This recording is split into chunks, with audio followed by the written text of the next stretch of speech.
My name is Catherine Owen.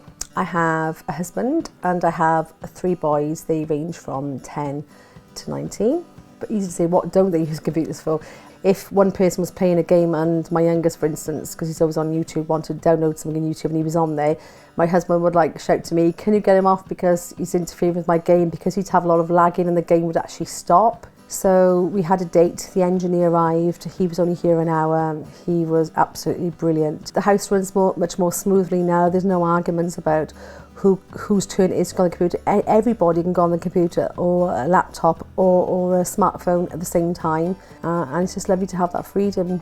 It has made a huge difference to our lives, and I would recommend anybody that's having problems with slow speed to get Superfast broadband to enhance a better life, because we all got busy lives, we all work, and we've only got a certain amount of time we have to do things, so it's nice not to be waiting ages to download things and just log on, do what you need to do and go.